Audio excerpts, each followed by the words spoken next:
AP Art History, a class you should think about.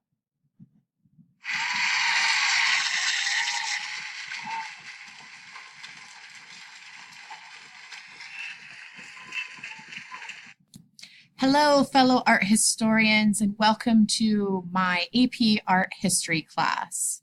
If you are sitting here today, it is because you love art, you're a history buff, and or myself or Mr. Darrow hunted you down last year and said, hey, you should sign up for AP Art History. So it's the start of the semester, and you're probably starting to think about, what the heck are we going to be learning in this class? And I'm here to tell you a lot. But don't let that scare you, because I promise it'll get exciting. So to begin, let's start with the question, what does art history explore? Well, we're going to start all the way back to the earliest forms of art during the prehistoric ages and look at those awesome cave paintings like we see here. We'll take a look at how cultures communicated with one another, told stories, and used a variety of artifacts in everyday life. We'll then move forward and see some works of art that you might have heard about, like this one, Botticelli's Birth of Venus. We'll see how religion molded art throughout time. We'll see the influence of the human body and proportions. Yes, there will be nude images, and how the nude form will be perceived throughout sculptures and paintings. Then we venture to here. Whoa, look out, guys. I know you're probably thinking, what the heck is going on? This is really terrifying, but this is where we see artists get overly invested with emotion, inner struggle, turmoil, and symbolic imagery. We'll see a lot of dark images like this one by Caravaggio, but there's more to it than just two angry women going completely mad on this poor gentleman who was just trying to take a nap. Then we'll head over and witness some pretty far out compositions such as this one, ones that are completely absurd, fantasy-like, and make you wonder what the artist was really thinking when he decided to put an oversized hair comb on a miniature scale bed. And then here, hooray, splatter paint! Not really, but we will end our adventures with artworks such as this one by Jackson Pollock. We'll see work that begins to break the rules along with barriers as these artists force us to question and discover hidden meanings. For example, why did Marcel Duchamp win so much publicity over an upside-down urinal?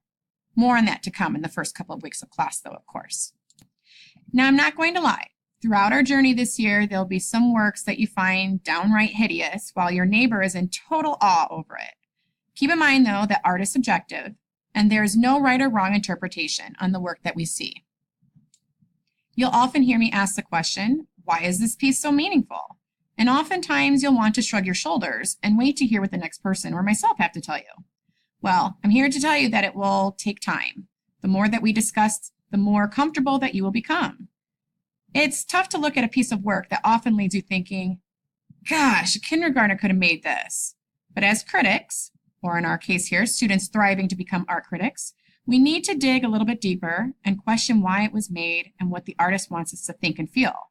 By analyzing a variety of works of art throughout time, we will be able to gather similarities and think like a professional art critic.